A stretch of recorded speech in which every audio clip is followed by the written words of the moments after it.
अपने 2 दिवसीय मालदीव दौरे के दौरान प्रधानमंत्री मोदी ने साफ कर दिया है कि दोनों देश भारत और मालदीव के रिश्ते बहुत पुराने हैं और सागर की गहराई से मजबूत भी। प्रधानमंत्री नरेंद्र मोदी ने यह भी बताया है कि दोनों देश जल्द ही एक नया निवेश समझौता करने वाला है। वहीं फ्री ट्रेड एग्रीमेंट यानी कि मुक्त व्यापार समझौते पर भी बातचीत शुरू हो गई है।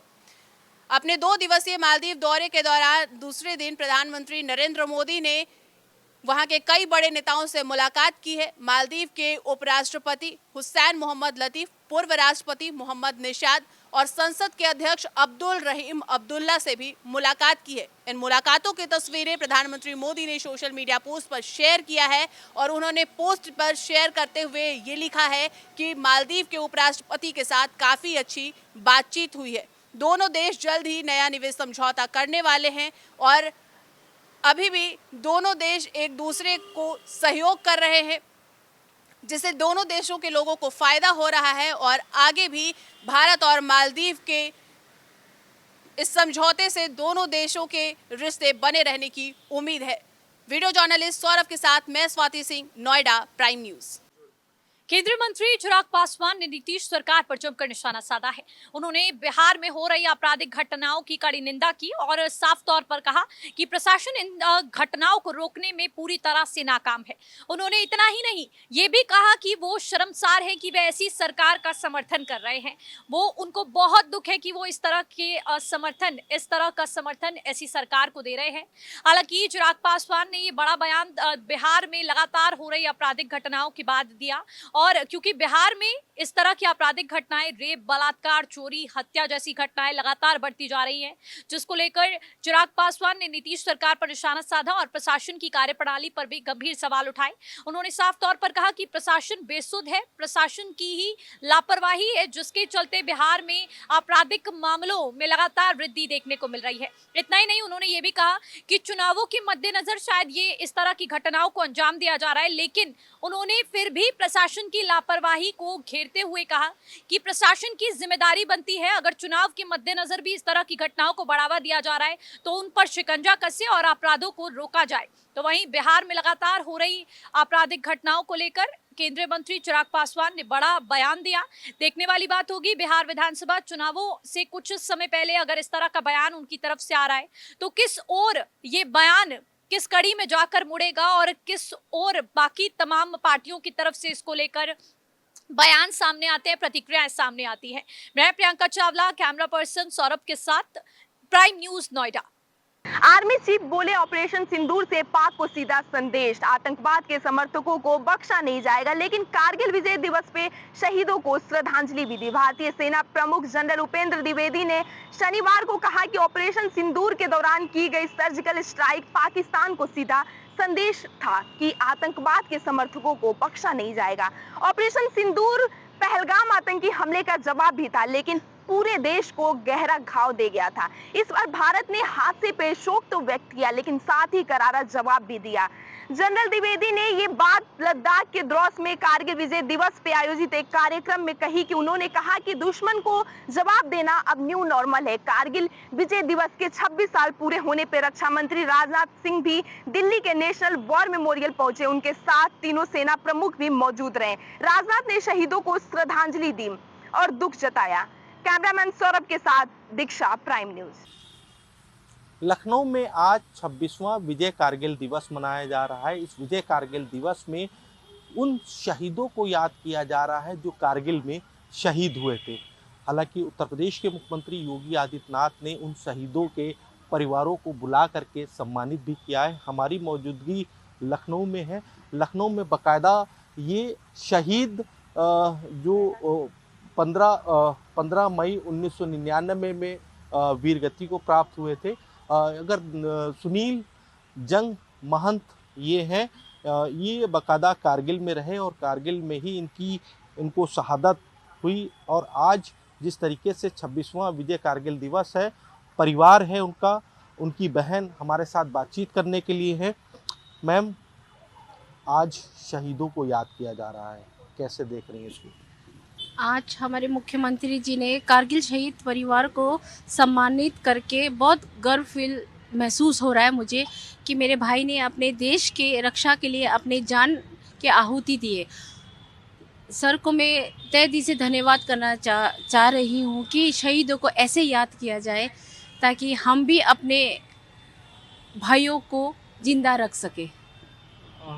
जब सुनील जंग महंत जी की खबर आई थी परिवार में, वो माहौल कैसा था? कैसे याद करती हैं आज के दिन को? उस समय तो हम बहुत छोटे थे, तो हम सब ने बोला तुम्हारा भाई शहीद हुआ, पर उस समय हमें शहीद का मतलब नहीं मालूम था कि क्या होता है। पर हम तो मन में यही सोचते थे कि मेरे भैया लौट के आएंगे। फिर बाद में मुझे पता शहीद मतलब अपने देश के लिए जान की आहुति देना। मैं अपने भाई को अपने को इतना गर्व प्राउड फील करती हूँ कि मेरे भाई ने देश के लिए अपनी जान की निछावर की है। बिल्कुल, ये वो परिवार है जो आज गर्व फील कर रहा है कि उनके भाई ने देश के लिए शहादत पाई है। ये बाकायदा आज उत्तर प्रदेश के मुख्यमंत्री की तरफ से परिवार को दिया गया है। परिवार को बाकायदा मंच पे बुला करके सम्मानित किया गया है। तो कहा यह जा सकता है कि आज पूरा देश 26वां विजय कारगिल दिवस मना रहा है, शहीद परिवारों से मुलाकात कर रहा है, उनको बाकायदा उत्तर प्रदेश सरकार सम्मानित भी कर रही है। लखनऊ से आशीष कुमार वर्मा, प्राइम न्यूज। लखनऊ में 26वां विजय कारगिल दिवस मनाया गया। इस मौके पर उत्तर प्रदेश के मुख्यमंत्री योगी आदित्यनाथ के साथ नगर निगम की मेयर सुषमा खरकवार और तमाम भारतीय जनता पार्टी के कार्यकर्ता के साथ साथ वो शहीद परिवार भी मौजूद था। हालांकि अगर देखा जाए तो ये 26वां विजय कारगिल दिवस है। हमारी मौजूदगी उसी जगह पर है जहां पर आज उत्तर प्रदेश के मुख्यमंत्री योगी आदित्यनाथ ने शहीदों को नमन किया है। शहीदों की प्रतिमा पर बाकायदा पुष्प चढ़ाया है और शहीद के जो परिवार हैं उनको बाकायदा सम्मानित किया है। कहा यह जा सकता है कि आज जिस तरीके से पूरा देश कारगिल में जो शहीद हुए हैं, जो जवान शहीद हुए हैं, उनकी शहादत के लिए उनको याद किया जा रहा है। आप देख सकते हैं कि ये कारगिल में अमर शहीद कैप्टन आदित्य मिश्रा हैं। बाकायदा इन पर उत्तर प्रदेश के मुख्यमंत्री योगी आदित्यनाथ के साथ साथ तमाम जो भारतीय जनता पार्टी के नेता सभी ने आज उनकी प्रतिमा पर बाकायदा पुष्प अर्पित किया है, उनको श्रद्धांजलि अर्पित की है। ये अगर देखा जाए तो ये जिस तरीके से आज यहाँ पर जो तमाम जो कारगिल में शहीद हुए हैं उनकी प्रतिमाएं हैं और उनकी प्रतिमाओं पर बाकायदा उत्तर प्रदेश के मुख्यमंत्री योगी आदित्यनाथ ने पुष्प अर्पित किया है। दूसरी तस्वीर आप देख सकते हैं, ये जिस तरीके से परमवीर चक्र से सम्मानित मनोज कुमार पांडे हैं, इनकी भी प्रतिमा है।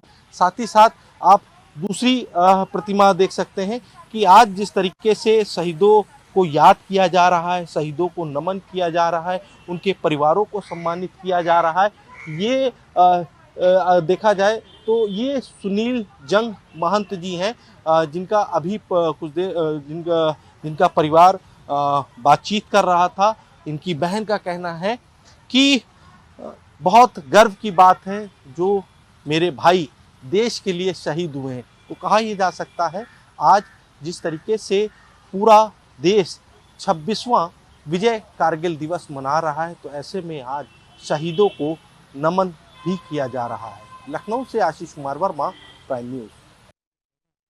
राजनगरी आगरा कमनगर पुलिस ने शराब सिंडिकेट का एक बहुत बड़ा भंडाफोड़ किया है। आपको बता दें कि हरियाणा से छपरा बिहार ले जाई जा रही 3046 लीटर शराब एक कैंटर से बरामद की है। वहीं 2 आरोपियों को गिरफ्तार किया है। पुलिस आरोपियों से पूछताछ करके इस पूरे नेटवर्क की तह में जाने की बात कह रही है। लगभग इस पकड़ी गई शराब की कीमत 25 लाख रुपए बताई जा रही है। माना जा रहा है कि शराब बिहार में चुनाव में खपाए जाने के लिए ले जाई जा रही थी।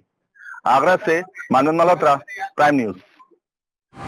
गाजियाबाद में 2 मुस्लिम महिलाओं द्वारा सनातन धर्म में वापसी की गई है, जहां मुस्लिम महिलाओं द्वारा अपने 5 बच्चों के साथ में सनातन धर्म में वापसी गई है। गाजियाबाद के शालीमार गार्डन थाना क्षेत्र के वृंदावन गार्डन में सनातन धर्म मंदिर में पूरे विधि विधान के साथ में जो महिलाएं उनके द्वारा सनातन धर्म में वापसी की गई है।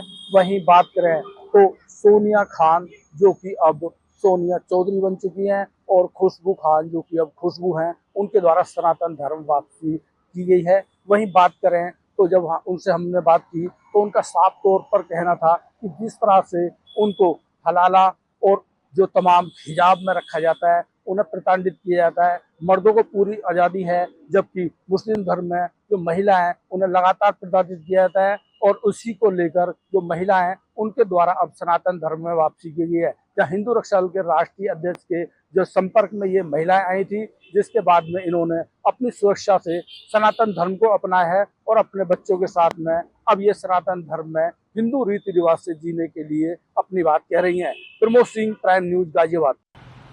मुख्यमंत्री आवास पर आज बड़ी संख्या में शिक्षक पहुंचे थे। शिक्षक हाथों में गंगा जल लेकर के पहुंचे थे। ये शिक्षक सभी गोंडा के थे। गोंडा से पैदल चल करके मुख्यमंत्री आवास पर आए थे और मुख्यमंत्री आवास पर गंगा जल से धुलने की बात कह रहे थे। हालांकि शिक्षकों का कहना है कि एक फीस रखी जाए। जिस तरीके से जो फीसों की लगातार जो बढ़ोतरी हो रही है, फीसों में जो बढ़ोतरी हो रही है, उसको लेकर के आज उन्होंने मुख्यमंत्री आवास के बाहर एक जोरदार प्रदर्शन किया। हालांकि इस प्रदर्शन में शिक्षक और पुलिस के बीच में झड़प भी हुई। हालांकि पुलिस ने मौके पर पहुंच करके सभी शिक्षकों को इको गार्डन भेजा है। शिक्षकों का यही कहना है कि एक फीस रखी जाए, जो उत्तर प्रदेश सरकार की नीति है कि एक फीस एक शिक्षा। इसी नीति के तहत उत्तर प्रदेश सरकार काम करे। जिस तरीके से लगातार जो फीस बढ़ रही है, उसको लेकर के आज बड़ी संख्या में शिक्षक पैदल गोंडा से मुख्यमंत्री आवास पहुंचे थे। लखनऊ से आशीष कुमार वर्मा, प्राइम न्यूज। उत्तराखंड के वन विभाग में एक और महाघोटाला सामने आया है। इको टूरिज्म के नाम पर 1,63,00,000 रुपए का घोटाला किया गया है और घोटाला करने का जो मुख्य आरोपी है उनका नाम है डॉक्टर विनय भार्गव, जिसको बकायदा शासन ने पत्र भेजा है। पत्र भेजकर स्पष्टीकरण मांगा है कि आपको 15 दिन के अंदर अपना पक्ष रखना है। हम इस वक्त मौजूद हैं वन मुख्यालय में, आपको तस्वीरें दिखाना चाहेंगे। वन मुख्यालय में जैसे ही पता चला कि एक महाघोटाला हो गया है, पत्राचार के बाद जब चलता रहा तो फिर यहाँ हड़कंप मच गया। हड़कंप मचने के बाद पूरे विभाग में फिर से सनसनी फैल गई है कि एक बार अभी हाल ही में जिम कॉर्बेट का घोटाला सामने आया था और उसके बाद जिम कॉर्बेट पार्ट 2 के रूप में इको टूरिज्म का ये महाघोटाला सामने आ गया है। इस घोटाले में मुंशियारी रेंज में इको हट के निर्माण को लेकर डॉक्टर विनय भार्गव ने भारी वित्तीय अनियमितताएं की हैं, जिसके बाद विभाग ने जांच के बाद इसमें कहा है कि सीबीआई जांच या फिर ईडी से जांच इसकी कराई जानी चाहिए। इस घोटाले में सीधे सीधे डॉक्टर विनय भार्गव ने सारे मानकों, सारे नियमों को ताक पर रख दिया। आपको बता दें कि पिथौरागढ़ जिले में ये जो मुंशियारी को टूरिज्म के नाम पर 2019 में घोटाला किया गया था, उस वक्त वो पिथौरागढ़ जिले में बतौर डीएफओ तैनात थे। तो ये पूरा जो घोटाला अंजाम दिया गया, उसके बाद एक यहाँ पर जो ऑडिट रिपोर्ट हुई तो उसमें पता चला कि आलम ये था कि हालात की जो पत्राचार किया गया उसमें बताया गया कि जो आरोपी है उन्होंने कोई किसी भी तरीके का टेंडर नहीं किया, सरकारी मानकों को ताक पर रख दिया और 1,63,00,000 रुपए की बंदरबाट कर दी। जिसके बाद बकायदा पत्र लिखकर नैसर्गिक न्याय की मांग की गई कि नैसर्गिक न्याय के तहत इनके खिलाफ कठोर कार्रवाई करनी चाहिए। उसके बाद वन विभाग के सचिव आर.के. सुधांशु ने बकायदा स्पष्टीकरण तलब करते हुए 15 दिन का समय दिया। इन 15 दिन के अंदर आपको अपना पक्ष रखना है कि जो आपके ऊपर इतने गंभीर आरोप लगे हैं, आपने 1,63,00,000 रुपए जो डकारे हैं सारे मानकों को ताक पे रखते हुए, तो उस पर आपका क्या कहना है। बहरहाल मुख्यमंत्री पुष्कर सिंह धामी ने भी कहा है कि उत्तराखंड सरकार जीरो टॉलरेंस भ्रष्टाचार पर नीति अपनाती है, चाहे वो छोटी मछली हो चाहे बड़ी मछली। जांच के बाद जो चीजें सामने आ रही हैं कठोर कार्रवाई की जाएगी और नजीर पेश की जाएगी, ताकि उत्तराखंड में जो जीरो टॉलरेंस भ्रष्टाचार पर नीति है सीएम की, उस पर आगे एग्जीक्यूट होगा। तो बहरहाल 15 दिन के समय के बाद देखना दिलचस्प होगा कि उत्तराखंड सरकार क्या कार्रवाई करती है। कैमरामैन प्रभात कुमार के साथ मैं रजनीश दीक्षित, प्राइम न्यूज, देहरादून। देश के जाने माने उद्योगपति अनिल अंबानी के कंपनियों पर लगातार छापेमारी चल रही है। आपको बता दें कि ईडी पिछले 3 दिनों से अनिल अंबानी की कंपनियों पर लगातार छापेमारी कर रही है। गुरुवार को ये छापेमारी शुरू हुई थी और आज भी लगातार ये छापेमारी की जा रही है।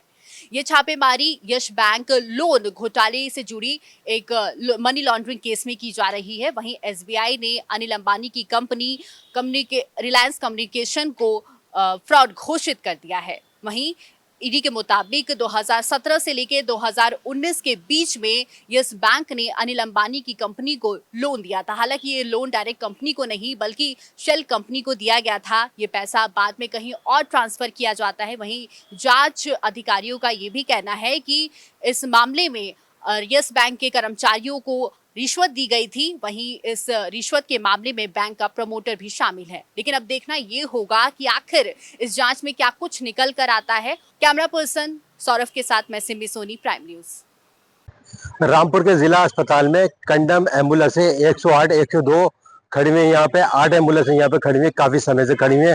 अभी तस्वीर में आप सीधा देख सकते हो, उसको कूड़ा दान बना रखा है, कूड़ा करना पड़ रहा है, निकाल रहा है, सब चूना रखा हुआ, कट्टे रखे हैं उसके, काफी सालों से ये खड़ी हुई है, लेकिन अभी तक ये हटाई नहीं। हालांकि सीएमओ ने यहाँ पे लगवा दी है, जिला अस्पताल है ये। सीएमओ से कई बार जो है सीएमएस ने यहाँ से लिख के भी रिटर्न में दिया, यहाँ से एम्बुलेंस हटाई जाए ताकि पार्किंग यहाँ से खुले जगह घिर रही है, लेकिन अभी नहीं हटाई गई है। लेकिन सामने तस्वीरों में देख सकते हैं एम्बुलेंस जो खड़ी है उसको पूरा कहने से कूड़ादान बना रखा है, कूड़ा के अंदर पड़ा रहा, बोरे डालने, सब जो भी सामान है उसके अंदर रखा जा रहा है। विजुअल में सामने आप दिख सकते हैं। रामपुर से प्राइम न्यूज के लिए रिजवान खान।